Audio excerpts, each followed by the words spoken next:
Good morning, Rabbi Isai.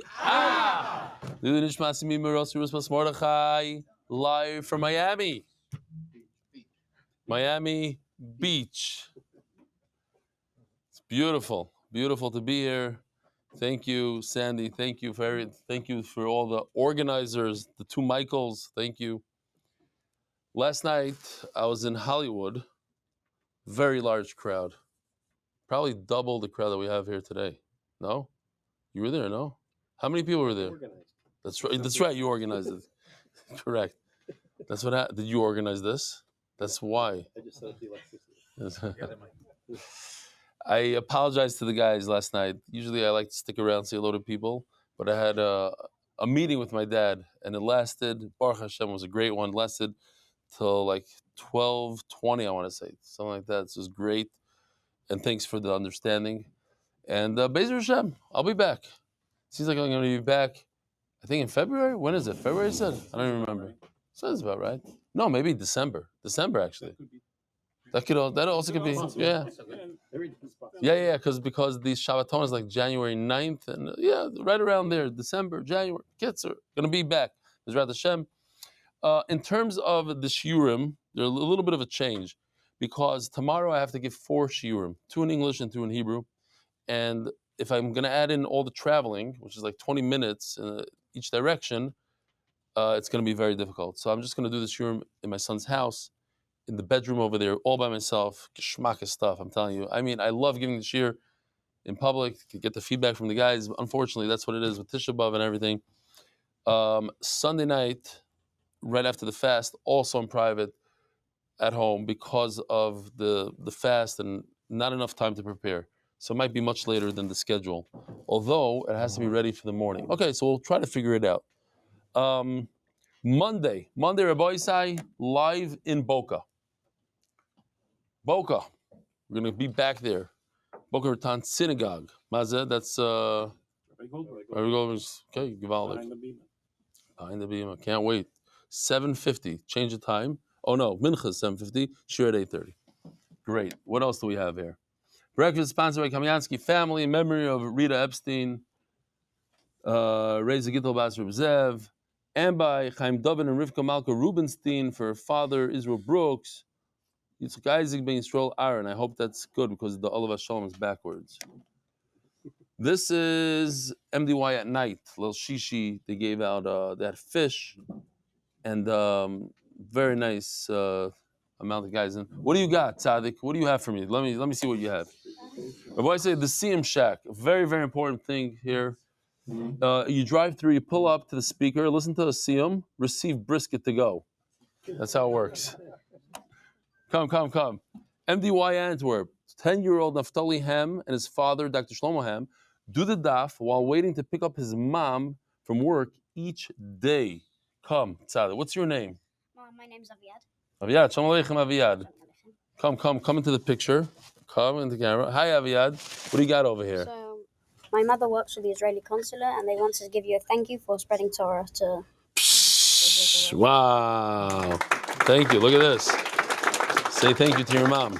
Appreciate it. Wow. All right, as long as it's nice and flat and fits into my suitcase. Here, jump over that. Oh. Are you an athlete? Maybe not. I'm not getting my location. He's the guy from last night. They're the kid who studied. Yeah, the kid that studied. That's your son? Yeah. A lot of nachas. Baruch atah. What else do we have here? Oh, thank you very much, Rebelli, for the wonderful show in Hollywood. I hope you were able to see your father. Reasonable time, enjoying time in Florida, humidity and all. Wow, is it humid here. In my military, last night I had the chus to bring my father-in-law, Roel Wayner, and my 2 boys, Jacob and Benjamin. Imagine Jacob's surprised to see Rabbi Levitin on the screen from Or's zone camp. I got a bunch of emails. People are all concerned that I said that our Kodesh wasn't kosher. You know, the one with the lion and the... Did anybody... I said it was. Yeah. Oh, you guys are paying attention. Yeah. So the guys that are writing the emails are not paying attention. Right. Got it. They didn't exactly. I said it might be an issue, and then I said no. The Gemara says before. So in fact, what's interesting is, and he brings it, and then I got another one. When you go into the zone over there's actually a plaque on the wall that explains why it's kosher. It means we're Moshe Faiz in this Gemara right over here. This is a picture of a yeshiva that the guy uses. The Rebbe over there uses the artwork. Heartfelt multiple shkoyach for the wonderful and unique shiurim. I have the privilege of teaching Daf Yomi daily at Yeshiva Tana in Yerushalayim, meaning high school. In the whole, to a small group of students who learn with seriousness and enthusiasm in order to illuminate their understanding the sugya. This is translated from Hebrew. That's why it's so interesting. And it's still depth in the hearts, in a very clear way. I use screen connected to a laptop to display your AI-based visual illustrations. These depictions help clarify and deepen the students' grasp of the material. It's such a pity that there aren't similar visual aids available in the Chidarim as well. How much it would help sharpen comprehension and make the teaching of Chachamim more accessible to every child and youth. I pray with all my heart and bless the Rav Shlita that he should merit to see the fulfillment of the verse, and that the entire world should become a partner in the MDY revolution until the earth is filled with the knowledge of Hashem. Okay, that's Umala Aretz Deya. That Deus Hashem. Kemayim Liyam Chasim, with great respect and blessings, Aaron Levi, Yerushalayim, holy city. So this is that's the Aron Kodesh top right corner. Maybe I could zoom in like that. That's the Aron Kodesh. And over here it says, all in the bottom, it says, according to most rabbinic authorities, cited by Rabbi Moshe Feinstein, the prohibition against creating animal forms refers only to the 4 images that appear on the celestial throne, the ox, man, lion, and eagle when they appear together. So that was yesterday's daf, mamish, and Yonah de Yaima. What else do we have? We got to start the shiur. I said this already. Oh, this is Givaldic. You know why this is Givaldic? Because this individual got 5 people in one shot at JetCon. All I said each person here should bring 2 people to the daf. Make it a goal. In a year, 2 people. You know how many people we'll have within 3-4 years? 400,000. Wow, we did it. Thank you, Hashem, for giving me the opportunity, and Yossi Klein for giving me some swag. We got 5 signups by the JetCon. Givaldic. Beautiful. Okay, we don't need this. My 2 sons, twins, are in 8th grade, and they learn with you Avodah Zarah, and they finished Shavuos, and now they're finishing Avodah Zarah. They want to come to the live shiur. Weintraub, Weintraub from Petach Tikva. Oh, and a satellite location in London, launching Wednesday, 3rd of September. The new Masechta Harius, Givaldic. Okay, so we're getting satellite locations up and running. See that? Who's opening up the satellite location here in Miami? What time? You figure out the time and the island will come. You decide the time. It doesn't have to be live. Young Israel Hollywood, there's a couple of guys that learn at 6 in the morning. 6 in the morning. Yeah, there were a couple of guys over there. Really? You're getting a satellite at 6. North Miami Beach. Yeah, but 6. Oh, check this out. This was Hollywood last night. Take a look. The island. Wow, big crowd. That was a nice, yeah. It's very nice. And you know what the thing I told them, I don't know if you heard, it was a mistake. I thought that my father lives in Hollywood. So I told Michael and everybody, get a shiur next to Hollywood. Met your father 2 weeks ago. Who? I met him. Yeah. We lived there. North Miami Beach. I don't know why I said Hollywood. I said Hollywood by mistake. But it was nice that I said Hollywood because it came out great. It's a nice shiur there. I have to actually make a shiur in North Miami Beach. That would also be a nice one. Masechta sponsor, David Salomon. Now that he's gone, I'll make a shiur in the north. David Salomon. Where's David? He's not around, huh? Muncie. Dedicated memory of Avi Meiri. Reb Shmuel Baruch ben Reb Chaim Tzvi Dov. Anonymous. Anonymous. May our learning be a shield of protection, a source of unity and blessing for Am Yisrael. I'll tell you real quickly. David Salomon, he said, call me up. I want to give a donation to MDY. So I said, did you do the daf? He says, no, not yet. I said, oh, I'm not taking a donation until you do the daf. So he does the daf now. I hope. I hope he's still. Done last night. No, a couple of answers. he did? Yeah.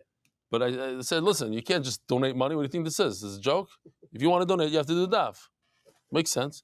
Anonymous, may our learning be a shield of protection and a source of unity and blessing for Am Yisrael. Joel Gedalius, Liam Nishmas, my father, Jack Gedalius. TCS Israel, powered by Talk and Save Anonymous. Refuah Shlema Chol Leah Bas Bracha is a monthly sponsor. Weekly sponsor, the Yom and Zichroman. For Shlema Avram Ben Elishav Pnina. Daily sponsors, Yitzim Ruchi Pariser. Is that how you pronounce it? Zechanishmas, our grandmother. Edel Dvar Bas Shmuel Shalom. Dora Pariser on her yard site. Morty and Lisa Rapport, in loving memory of Chana Gittel Bad Azriel, Mendy Schmerling, in honor of my father's yard site, Eithavav, Levi Yitzchak Ben Baruch Bendit Schmerling. Anonymous, healthy and easy birth for Aliza Simcha Shena Masha Bat Bracha.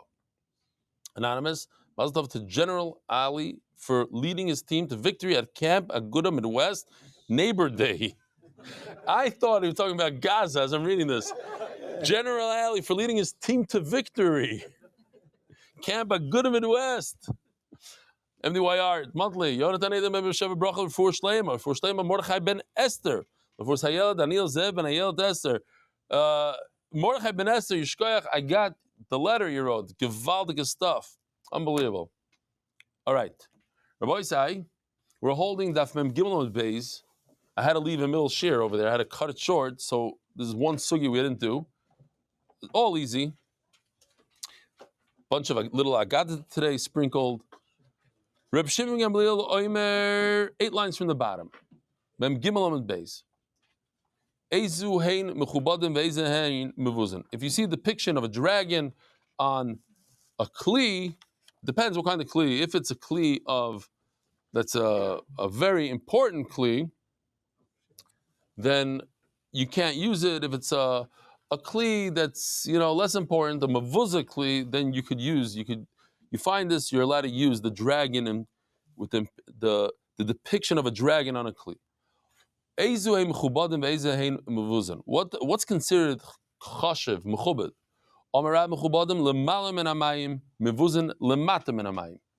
So the way I understand it, I don't know, this is for depiction purposes only, but imagine if a kli has some sort of rim that goes like this, right over here.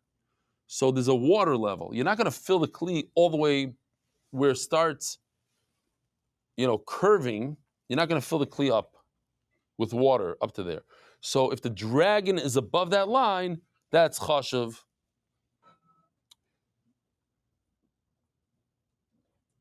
Mevuzin lemata min hamayim.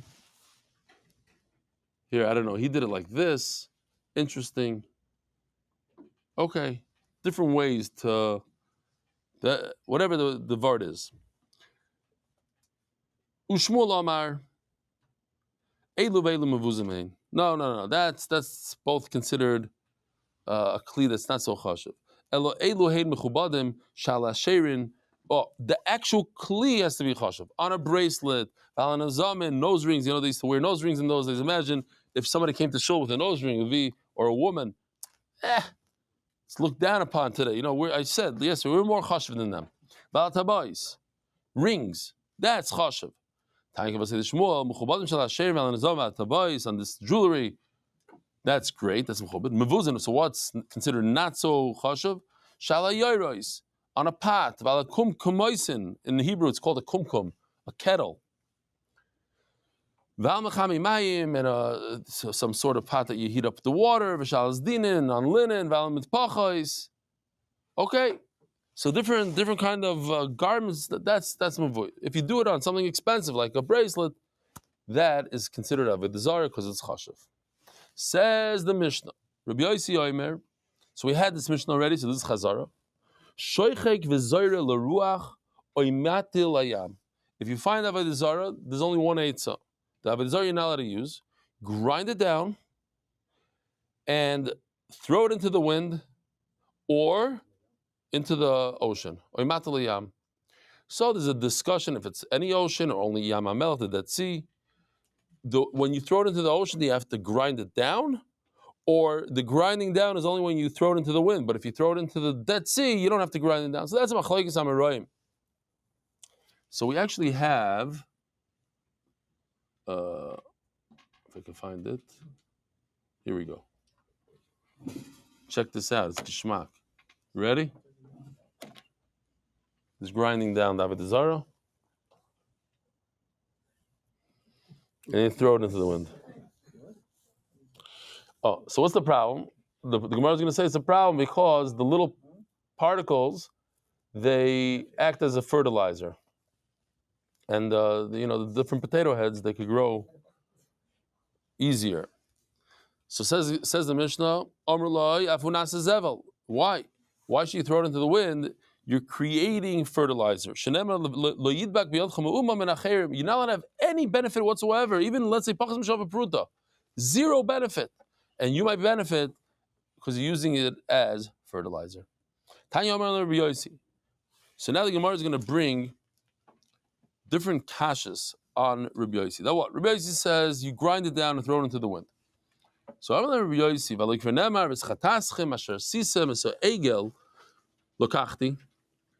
took the egel. By the way, this week's parsha, is the egel mentioned or not mentioned? If I ask the question, what do you think the answer is? But the next question is going to be, where in this week's parsha does it say the egel? D zahav. Remember, D zahav. The letter D, zahav. That's what it says, the D zahav. So I took the egel. I guess he has some sort of egel here. It's interesting stuff. Here we go. This is the egel. Oh, I pushed it by mistake. The golden calf. So he took the egel, he took the golden calf, and he ground it down into small, small pieces. I burnt it in a fire. I ground it down really fine. It's like as how do you say dak? Thin. Dak is thin, but it's like dust. And I threw the dust into the river. Now here's the question. How do you throw it into the river?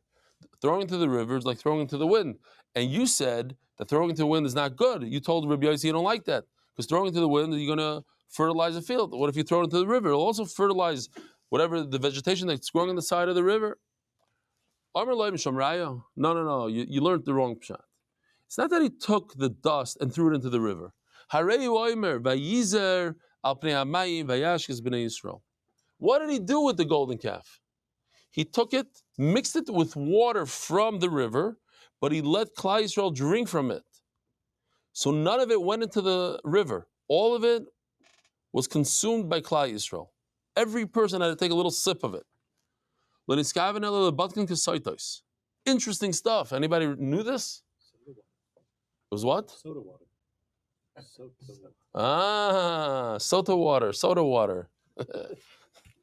So what did they do? The site we know, the woman who doesn't listen to her husband and she's misyachad with a man, so he brings it to Beis Hamikdash and she drinks, the water checks her out.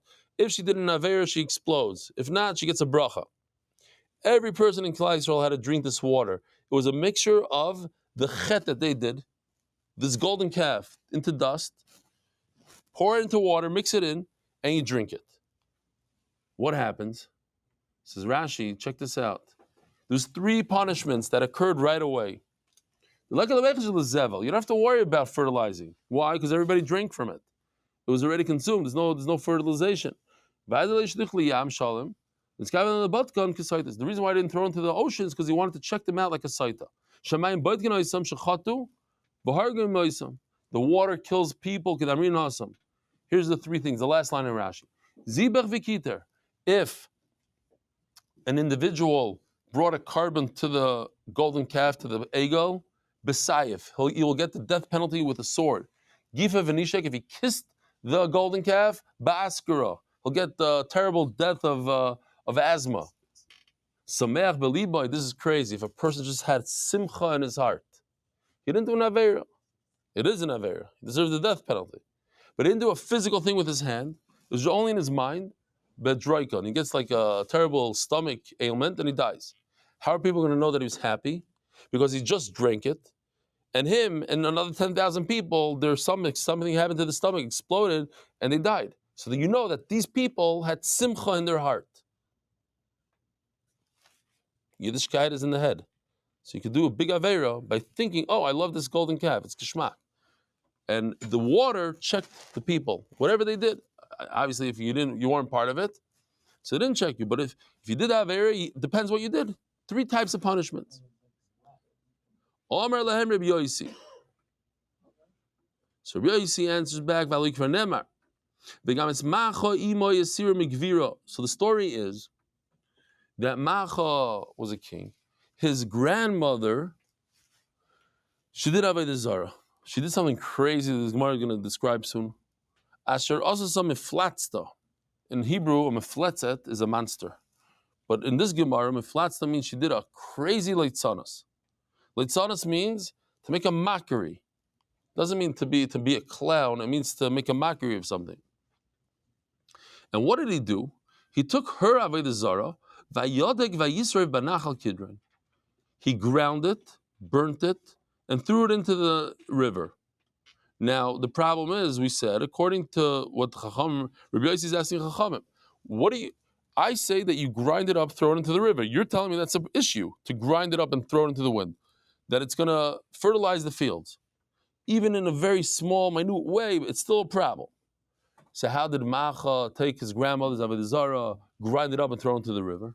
Amrulai, Misham Raya. I got to tell you the story before I forget. Somebody sent me this. His name is Simcha Brach. I want to give credit to the story. I thought it was a great story. A Russian Jew was allowed to leave Russia and go to Israel, make Aliyah. So at the border, the officials, they open up a suitcase and they say, "What's this?" And they point to a statue of Stalin. He says, "Not what, who? This is the holy Stalin who changed my life and so many others' lives for the better, created communism, socialism, all our lives. I don't want to forget him when I go to Israel. I need a statue of him." Oh, okay, so let him go. When he gets to Israel, the custom guy says, "What's this?" He says, "Now what's this? Now what's this? Who is this? This is Stalin, the Russia. I don't want to forget this mamzer, this Russia Marusha, what he did to my life and everybody else's life. I want to be able to spit on him and curse him every single day." He says, "Oh, okay, fine, weiter." So he gets to his apartment in Israel and he takes out the statue, he puts it on the table. And the first group of relatives show up at his house and they say, "Who's this?" He said, "Not who's this. What's this? This is 10 pounds of gold I smuggled out of Russia."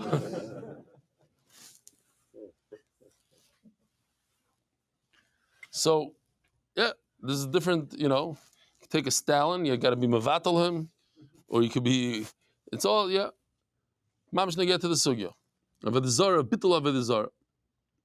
So says the Gemara, so now I have a problem with Macha. What did he do? He chopped up the Avodah Zarah into small pieces and threw it into the river. There's no problem to take the fine ground particles of the Avodah Zarah and throw it into Kidron. Why? Because Kidron has no plants on the side, it just goes to waste. The whole problem is to fertilize. There's no fertilization in Kidron.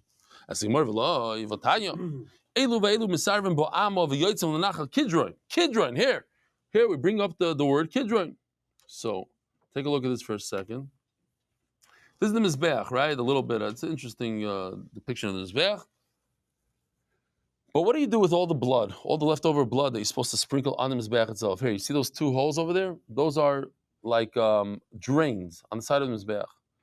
And all the blood from the shechita, all it goes into the drains, and there's something called an amma. An amma is about 2 feet wide. It's called the amma because it was 2 feet wide. It was an amma wide.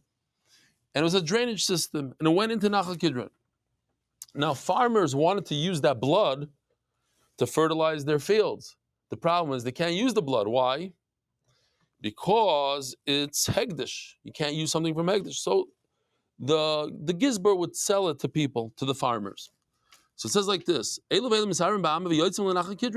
out into Kidron, and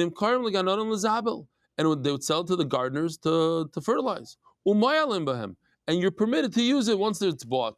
You see that they did use it for fertilization from Kidron. Kidron does have some ability to fertilize. Says the Gemara, Kidron has different areas. There are places that you could fertilize. Macha threw it in a place that there's no fertilization. The Beis Hamikdash has a place that there is fertilization. Now we're going back to the story. My miflatzta. What does it mean? There's a tremendous mifletzet. Miflatzta is two words. Mifalya, it's tremendous leitzanos, tremendous mockery. She created like a male form. She had relations with it every day. And that was the big leitzanos. Another question. Rabbi Yossi proves to them. When Klal Yisrael was dying from the snakes, Hashem said, make a copper snake, and whoever looks at the copper snake will be saved. And that's what happens. People looked at it, they survived. Now, what happens naturally? It even happens today. If somebody gives like a lot of brachas and he's successful, whatever, people start worshiping a person. They started worshiping the snake. They thought it has powers. Look, it's a chashuv snake. It saves people. So comes Chizkiah, later generation, and he decides he's going to take this snake and grind it up into small pieces, mamash our sugi, and throw it into the river. The kitas nechasha nechoshes, he ground it down. Asher asa Moshe, the one from previous generations from Moshe Rabbeinu. So you see, I'm right, says Rabbi Yossi. You grind it down. What's the problem? Don't bring a raya. Hashem told to Moshe Rabbeinu, he told Moshe Rabbeinu, make this snake. L'cha mishalcha. From your own money. Take it out of your own pocket. Think about it. Let's say I worship somebody's Lamborghini, or I don't know, his motorcycle, whatever it is, and I want to worship it in Avodah Zarah. I worship it. Could I make does his bike become an Avodah Zarah? Because I worship it? It's a nice Harley. I go like this. Does it become Avodah Zarah? What do you say, Mike? No, because it's not yours. No, because it's not yours. Common sense. How could I make your thing usher? Everybody will go to, if you have a nice car, I'll go and I'll worship it. And then that's it. You can't drive it anymore. I see. That's why I said it's mamish on your screensaver. Wow. Yellow. You worship it. I know. I get it. It's just about, everybody knows what I'm talking about. You worship certain stuff. Yeah, what? How can you be mevatel someone else's if it's not you? Oh, guy could be mevatel maybe when you want him to. I don't know that you could go be mevatel other people's things. Stop. If you have a piece of, you're about to acquire something, and you tell the guy to be mevatel. Before you. It has to be before, because once you acquire, that's it. It's gone. Can never be mevatel. Yes. What if it's wine though? What if you're worshipping someone else's wine? Oh, very good question. He's asking, how can you do yayin nesach? It's an excellent question. Excellent. We have to see. It's a very good question. He's saying, how could your cleaning lady worship your wine? It's not hers. It's all xeris. So, since it's Moshe Rabbeinu's,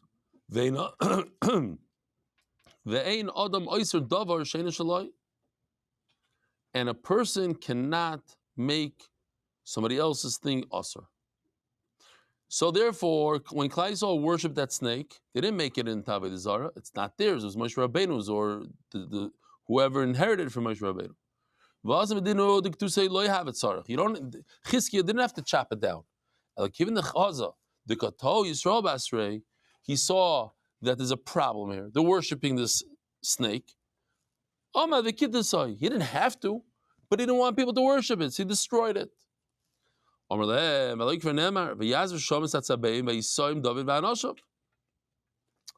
So now another question. He keeps on asking them questions. When the Plishtim left, they left their Avodah Zarah, they ran away. Imagine you find a nice golden Avodah Zarah. It's worth $10 million. What would you do with it? If it was me, I would try to be mevatel it. Try to get somebody else to be mevatel before I acquired. But it's worth money. David HaMelech finds it. What does he do with it? So there's a contradiction in the Psukim what he did with it. On the one hand, it says that he burnt it. The other hand, it says he took it. What did he do exactly? Vayisoim David. Vayisoim. What does Vayisoim mean? He lifted it up. He carried it away. Vanasham. Oh, now the Gemara understands that Vayisoim means something else. Umay mashma da'hai Vayisoim David listen to the Zeruyu. The Zeruyu means to scatter it in the wind. How do you figure that? Vayisoim usually means to lift it and carry it. The Targum explains it to Zerinun veruach tetaltalinun. You should scatter it, and the wind will take it and scatter it everywhere. You see, the David HaMelech chopped it up and scattered it. It says that he burnt it. It doesn't say he burnt and then he scattered. It means that he took it. He took it.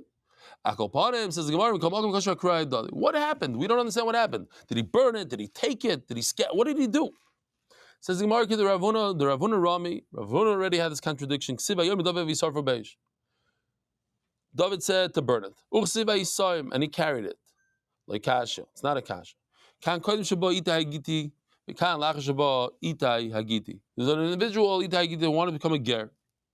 So when he showed up, he's like the Shabbos guy. Oh, you're a guy. You want to become Jewish? Do us a favor before you become Jewish. Do a bittul on this beautiful Avodah Zarah. It's $10 million. Plus this is another $5 million. All these Avodah Zarahs. Do a bittul. We can't do it. You have to do it. So on the ones that he did bittul, they carried home. Before he showed up, though, they were busy burning all these Avodah Zarahs, especially the wooden ones, the worthless ones. Burn, burn, burn. Itai Gita comes. Okay, so you can do a bittul. Let's take this home. He found, listen to this, he found a crown. I don't know, somebody go on Google now. How much is 64 pounds of gold worth today? So a gram of gold is like $1,300, right? It's a lot of grams. 33. How much? 3,300? No, 3,300, he said. No, how much is an ounce? $1.5 million. How much? $1.5 million? That's it? I'm seeing 1.83 million. I'm seeing if it's Between pure, 1.5 to gold, 1.8. if it's pure gold, it's 2.2 million. How much is an ounce? Let's do the cheshbon. An ounce. An ounce is 1890. 1890. No, 32. 1890, not 3,300. Just under 2 3,300. million. 1.891. A guy just gave me an ounce, right? The guy gave me an ounce. How much did I say in shiur? I think he's right, 3,300. What is it? How much is an ounce of gold? $2,350 an ounce. Okay, and the 16 ounces in a pound, times 16,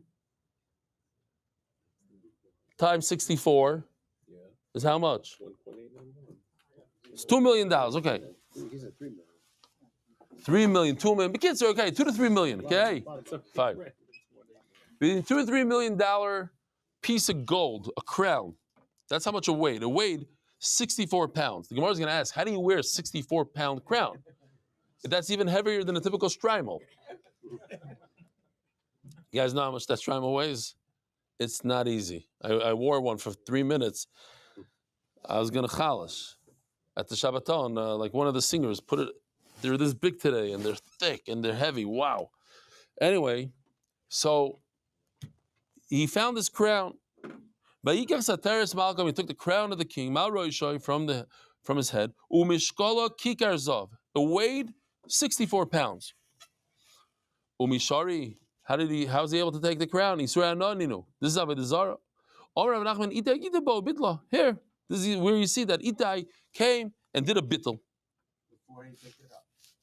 Before he picked it up. The Rabbi say, if one thing came out of this, if you're going to buy gold from in India or from any Avodah Zarah, you got to be mevatel before you kind of, because once you make a king on it, throw it into the garbage. Not throw it in the garbage. Grind it down, spread it into the Dead Sea, or whatever you need to do. It's terrible. It's a big loss. But right before you make a kinyan, you say to yourself, I'm not being kind, I'm not being kind. You tell the guy, be mevatel. Says the Gemara, Umishari, says the Gemara, Mishkal Kikar Zav, are you kidding me? It weighs 64 pounds. How are you going to put something like that on your head? I'll tell you how. No, it's not literal. It means it could have sat on his head. So you're going to see soon what does this mean. No, it's literal. There was a magnet. The magnet lifted, it helped alleviate, and it didn't have the full weight. Says Taisvus, well, how does this magnet work? So Taisvus, the famous Taisvus says,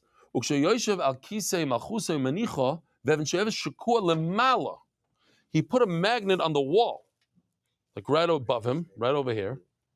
So when he leaned over here, the magnet grabbed his crown.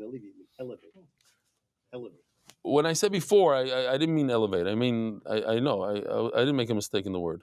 I said it on purpose, but maybe it was the wrong word. But I said it on purpose. But over here, what did I say? No, I was saying that to take away, not elevate, to take away from the weight. That's what I wanted to use, that word.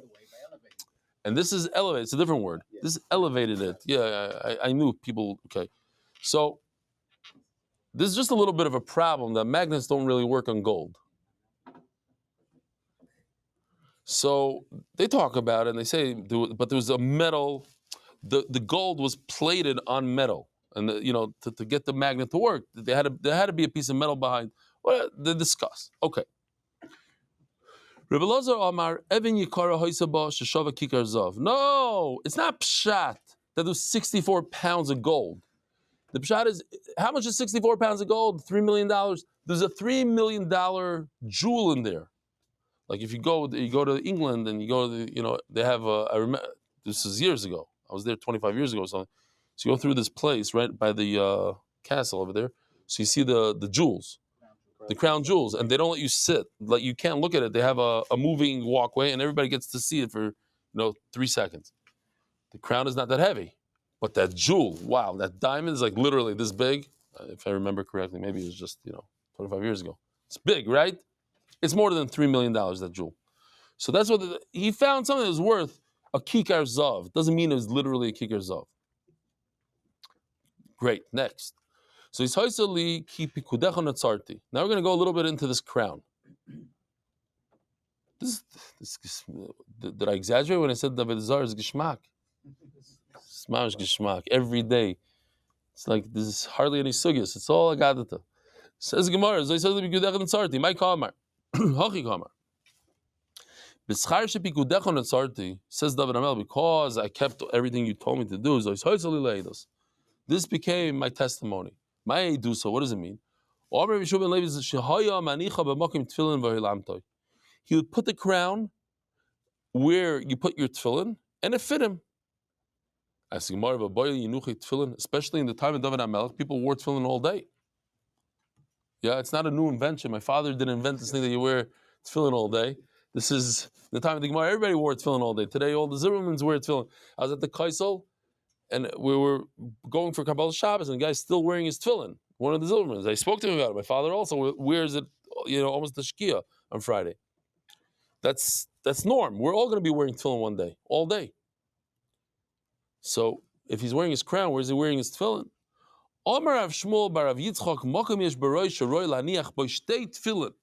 If you're Moroccan, and I asked Michael Ben Shetrid if he does it, he said no. I was looking for somebody here. Check this out. Reb Gamliel Rabinovich.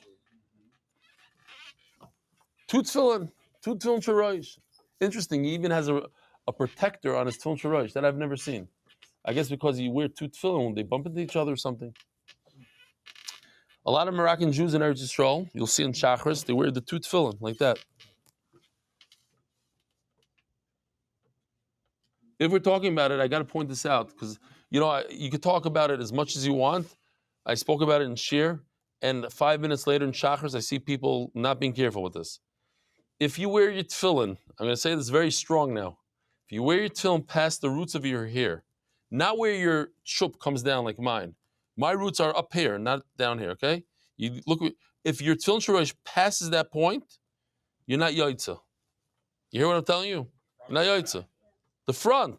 If the front part of the tefillin goes back, I think you're not yaitza, if I can remember correctly. I said in Shiur. It's not a big deal. You just pull it back. You pull the kesher back. But you see many people. I'm not talking about the people. Sometimes you see people literally on the forehead, flat on the forehead. You got to be careful not to go past. And if you're bald, yeah, it's where the roots used to be. Okay, you don't have a free. It's not. Oh, I'm bald, so I can put it all the way here. No, you look where the roots are, and it's up there. Okay. Does anybody have a tefillin here? I'll make a demonstration. Okay, listen. Let's say this looks good. Let's say this is the tefillin.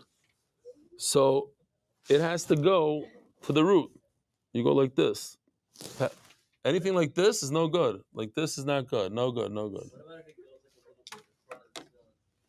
No hanging over a little bit. That's what I'm telling you. No hanging over a little bit. I said it. What? There's a chart right there. Yeah, people look at the chart and say, that's not me. I'm allowed to go a little bit. No, I got big. Exactly what you said. Yeah, it's a problem. I don't know. You look in shul, you'll see 3-4 people that either they don't know, they don't care, or they're not as too big. You know, that thing is so it keeps them falling over. But just be aware of it. Just at least know that that's the halacha. You're supposed to be before the thing. Okay. Anyway.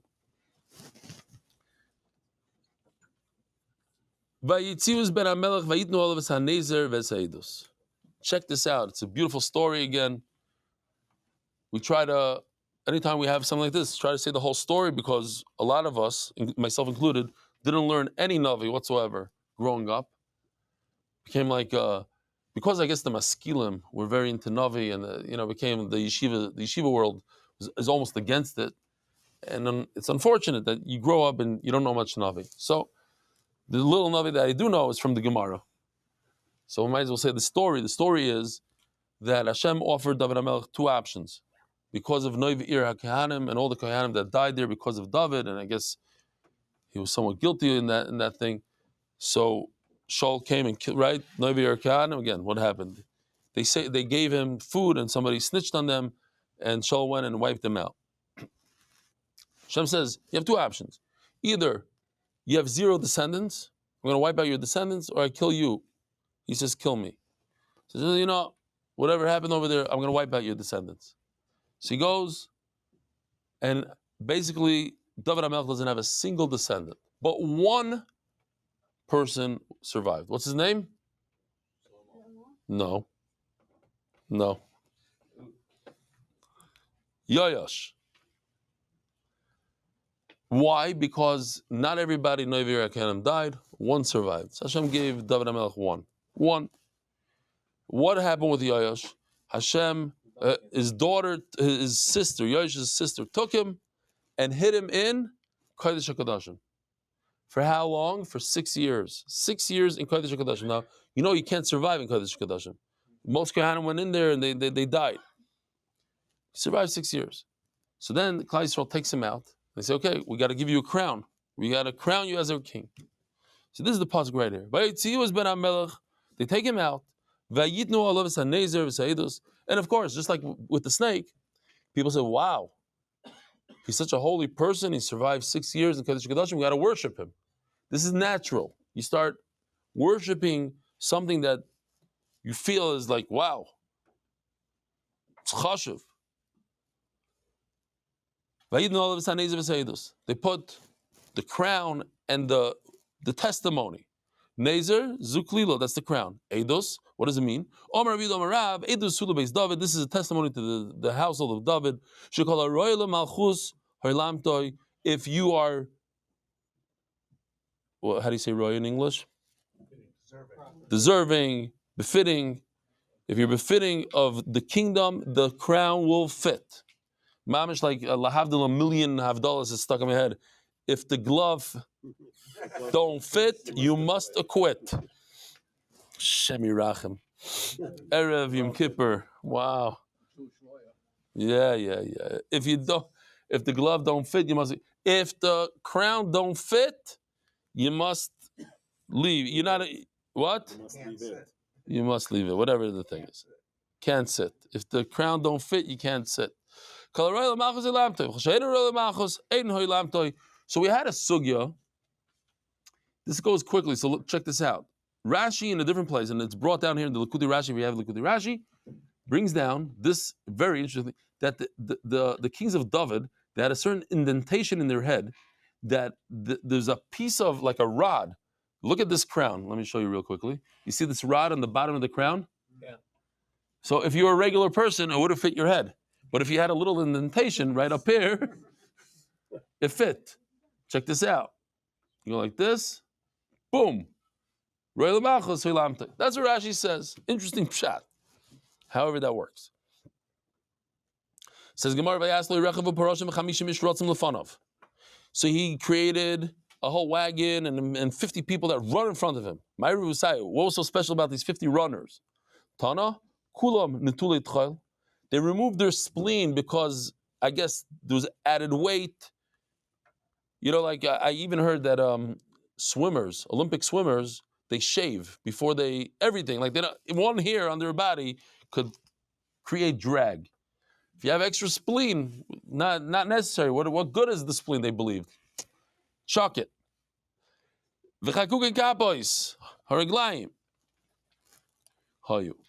So they, whatever they did, some crazy thing, they would like remove all the skin and flesh on the bottom of their feet, so they had no feeling, and they were able to run on thorns and everything, and they were able to run faster. That's special runners. I just want to throw this thing in here real quickly, because once in a while I like to mention it. I think it's a huge yesod in life. We all know the yesod, but we need to apply it sometimes even more so. So up until 1954, there was a belief in society that you cannot run a mile in under 4 minutes. It's impossible for a human being to do it. It was just a belief. People, it never happened, and it never will happen until Roger Bannister came along, and he ran a 4-minute mile. What happened? What happened is that same year, another person was able to do it. So what happened? People got faster? No. That's not what happened. When people realized you could do it, so they started doing it. It was in the head. There was a psychological barrier. You can't run faster than 4, whatever that means. And since then, I don't know how many thousands of people were able to do it, since 1954. That's the side. Once you realize that it's doable, it's doable. I was thinking to myself, what kind of things has MDY broken that nobody's ever done? I think one of the things, seriously, I'm not joking around there, this idea to get other people to learn Torah is a new thing. It's a new concept. To be like Lebovits, but when it comes to Torah. Seriously. Go over to a random person you don't even know in shul and say, hey, do you learn Torah? Come, join me. And so many people are doing this. We just got to get 2 people. The fact here, a lot of people say, and there's a thing, I don't have time. You know how busy I am. I'm a doctor. That's it, done. Because we have a lot of doctors, a lot of lawyers, a lot of crazies, a lot of normals, a lot of goyim, a lot of non-Jewish, mamzerim, all types of things. Maybe, I don't know. All types of Jews in every kind of category. So there's no excuses anymore. If he's able to do the daf, and he works harder than you, he's also a lawyer that works in a firm that makes him work 17 hours a day. But he does the daf. So could you. Anyways, everybody take it to their own, but I think it's not a great yesod. Once you break that barrier, once you realize it's doable, it's doable. All right? This guy, I'll give you, I just thought about it now, so I'll just throw it out. Why not? It came into my head. One of my neighbors, I talk about him a lot, Reb Aaron Pessin. Tremendous Talmid Chacham, it's called Torah Kula Bal Peh. And he didn't tell this to me, because it's not his type, but his wife told me. So my husband only sleeps 2 hours a day. And I didn't believe it. So I went to speak to him, and he kind of, he wiggled his way around, but he said, you could train yourself. So he said, you could get used to it. And I took it to heart. And I used to sleep a lot. I used to sleep 9-10 hours a day, like back in the day. And on a good Shabbos like these Shabbosim, forget about it. Do a quick Suda and go all the way to Mincha. Or even better, you do Mincha early, and then you sleep all the, what I'm talking about? Like you do like a whole 7 hours. And then I realized, wait, you could train yourself. He did it. Well, he's not different than I am. If he trained, so I started working that, until my wife did whatever. I had to go to the doctor, the whole thing. But for a bunch of years, I was only sleeping 3 hours or whatever it is. Now I sleep a little bit more. But you could train yourself. If you realize you could do it, then you could do it. But you have to realize, I thought you need 8 hours. It says in Rambam you should sleep 8 hours. It's true. It's probably better. But it's not exact. I'm not telling people not to sleep. I'm just saying there's certain things that you have a mental block, and once you realize that you could get over that mental block, it's doable. Oh, like the guy that learned on the plane. It wasn't a thing to do. Now it's like normal. Hey, I'm on a plane. What else am I going to do? Watch 20 movies? Yeah, this 10 daf I got to catch up on. Boom. All of a sudden you realize I could do 10 daf. It's not a big deal. Molandi did it. He did it. Dov Harris. It becomes norm. So yeah, we said this. Daf Mem Daled Amud Beis. Oh, I might as well do the sponsors because we're in a new sugya. Do you want to say? You guys could say it. Oh, Givaldi. Okay, thanks for the reminder. Turn to the daf. Adar Global MDY is enjoying the benefit of meisters of Adar's MDY clientele, create more meisters from MDY, so Adar can help us all get Amud Beis. Anonymous. Anonymous says Ruchnis and Gashmis. Says the Mishnah. You're gonna love this guy's name.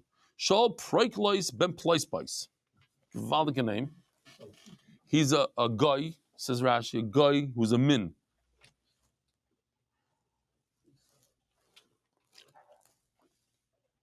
Some sort of priest, and he says he's chepening Rabbi Gamliel. Shal Proiklois Ben Ploispais as Rabbi Gamliel Ba'akoy. He asked Rabbi Gamliel, Shal Yeroiches B'merchatz. He had nothing better to do. Poor Rabbi Gamliel, trying to bathe over there, take a good shower. And he comes over to him and starts bothering him in the Beis HaMerchatz. Shalapatridi. Apriditi. That's the Avodah Zarah. Omerlei, he tells him, I know the Torah just like you. It says in your Torah, it's a pasuk we mentioned before. You're not permitted to benefit from the Avodah Zarah, even 1 iota. Nothing, 0. What are you doing here in this Beis HaMerchatz, in this bathhouse? So he tells him, and this is the Gemara is going to discuss this. This is the whole discussion. Ein meshivim b'merchatz. There's a halacha that I can't talk to you and learning in the Beis HaMerchatz. But that is a halacha. That's also learning. So how did he tell him that? The Mamish reminds me of one of my favorite jokes. Where I say it a lot, but I got to say it again. The Sfardim, they love saying Kaddish.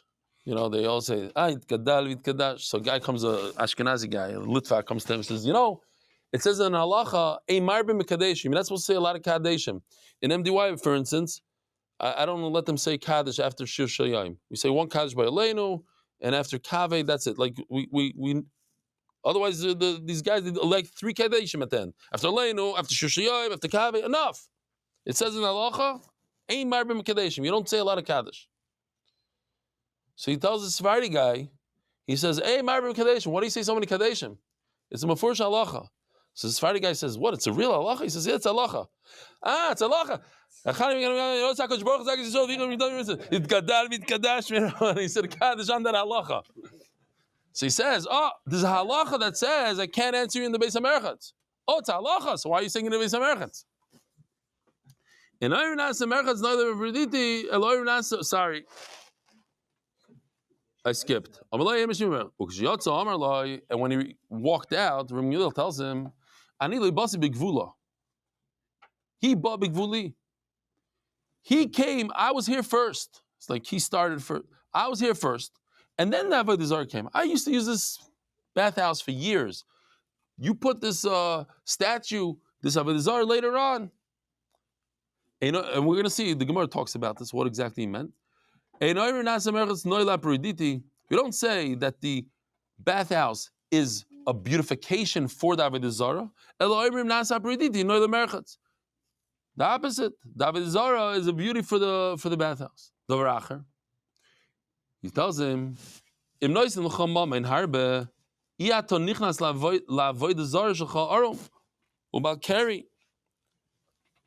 says, if somebody paid you a lot of money, would you walk in front of Avodah Zarah without any clothing? And as a Balkari, would you relieve yourself in front of Avodah Zarah? Zu, he tells the guy, this Avodah Zarah is standing right there by the opening of the gutter. This is a bathhouse. What do they do? Like the guy. What do people do in a pool? You know what they do in the pool. People relieve themselves all the time. Here, Yoshi asked me if he could show this. He did it after. I'm very big into bathroom humor, so you're gonna have to excuse me if you don't like this. I'm sorry, but there's a special email address that you could send in your.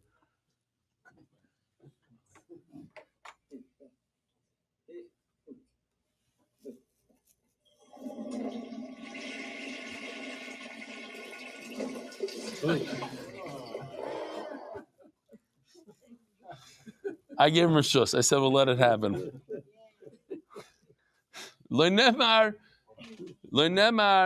elo Eloheihem, es shenoyeg boy mishum Eloi ha'aser. If you treat him like a god, then it's aser. Es she'enoyeg boy mishum Eloi ha'mutar. But if you you don't treat him with disrespect like this, that's mutar. How do you stem the first answer with Marasayan? Somebody sees, so they didn't know he was there before. Marasayan. Somebody, a frum guy walks by, and he wouldn't go in, and he sees. The whole thing is Marasayan. What about the other and the second answer? If it's not a problem, it's not a problem. I hear. We have to understand how everything is Marasayan. But every time you find something, all these halachas that you're allowed to do, certain halachas. Let's say somebody's mevatel your Avodah Zarah. The other guy doesn't know. I don't know. I don't know how it works. Says how is he allowed to tell him even there's a halacha that I can't talk and learn it?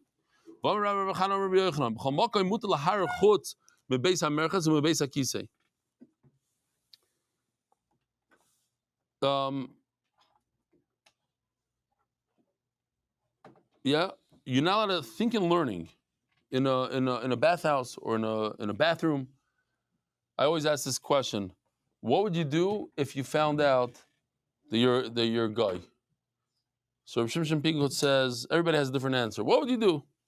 Rav Shimshon Pincus says I would bring a carbon on a bama. I always like to say, what do I say? No. I would learn Torah during Chazar Shashatz. It's a little bit of a guy-to-guy answer. Yeah, just because it's very common for people to learn Torah. A lot of my friends learn and they argue that this and the Mishnah Berurah didn't mean it that way, this way, and this gadol learned during Chazar. That gadol, they have all sorts of things. I just think it's important because I think Chazar Shashatz, we don't understand what it is. We already said Shemona Esrei, so why is he repeating it? But there's a certain special thing that Chazar Shashatz accomplishes that we don't accomplish during our regular Shemona Esrei. Akol Panav Oiven, a real Bagaiva will say, if I was a guy that, like he said, I would learn Torah in the bathroom. Like he's trying to say, I'm constantly thinking and learning, and I always struggle to stop my learning in the bathroom. So one day that I'm a guy, before I become a Jew again, I'm going to learn in the bathroom. Okay, great. Oh, now another piece that he did without, I'm serious, I didn't know that he's going to do this piece, but I enjoyed the piece because I was in a situation like this a number of times when I learned in the mirror. So once in a while, you had a guy like talk on his phone or something, or like, have a little conversation in the bathroom, and he had the other guys. What did the other guys do? Nuah, oh! So here's a Nuah guy. Just because of the Nuah, I thought it was great.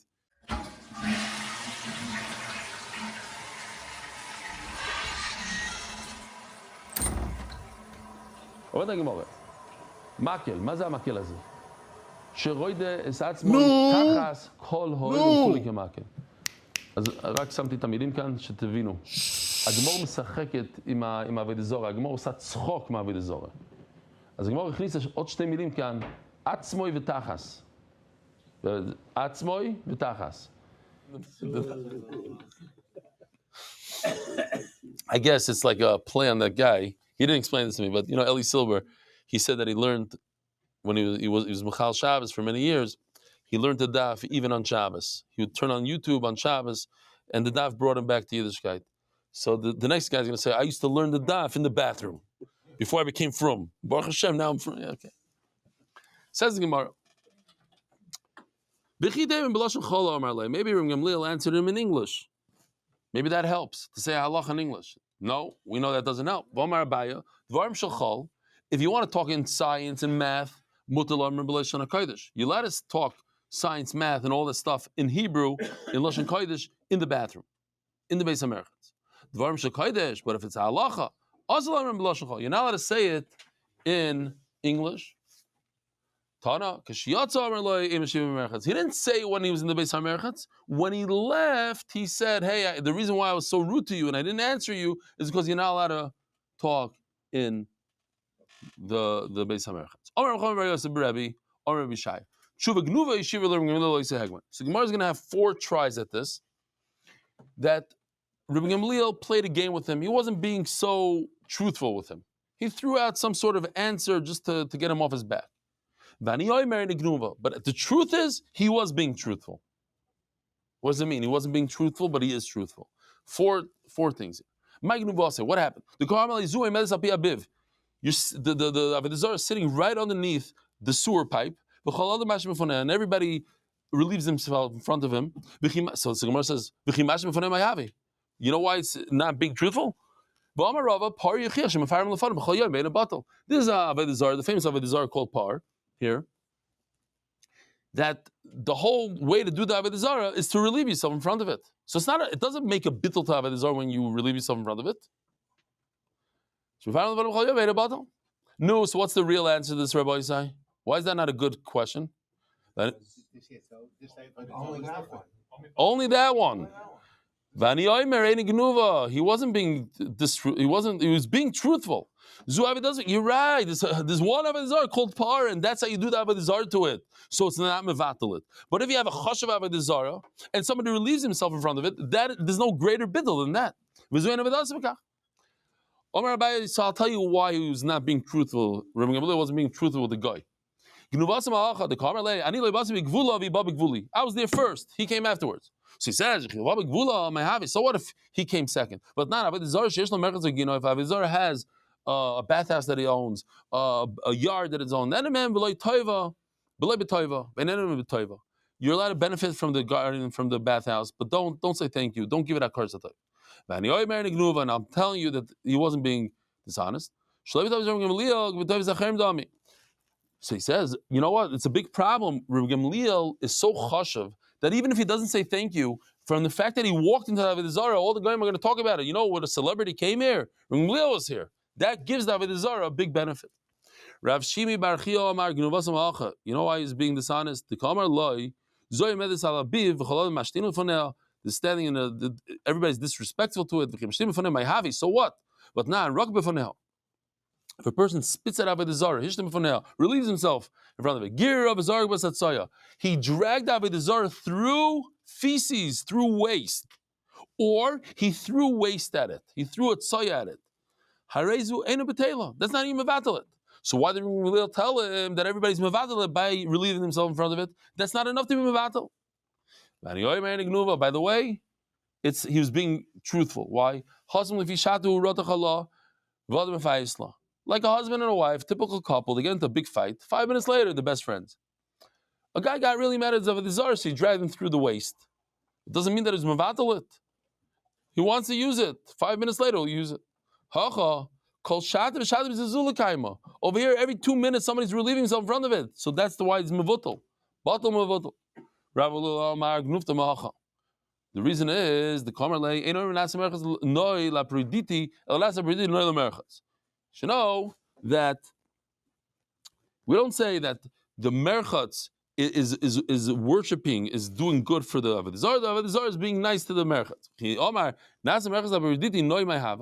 But Tanya, what's the big deal? Why does it make a difference? But Tanya, if you try to make a house, say, I'm giving this house to Avodah Zarah. So we have the concept in Hegdish. I say, I want to give this to Avodah Zarah to the Beis Hamikdash, it becomes the Beis Hamikdash. I want to give my house to the Beis Hamikdash, comes Hegdish. But by Avodah Zarah, that doesn't work. It doesn't work. Shein Hegdish Avodah Zarah. You have to worship the Avodah Zarah. You have to be makar of it to the Avodah Zarah. You can't just give it to the Avodah Zarah. And he says, you know what? That's not, he wasn't being dishonest. You're right, it doesn't become Avodah Zarah itself, but you did benefit the Avodah Zarah, and that's what's wrong with it. Rabbi Sai, have a wonderful day. Merit the schus of spreading Torah throughout the world. Sponsor a shiur today. MDYsponsor.com or sponsor at MDYDaf.com.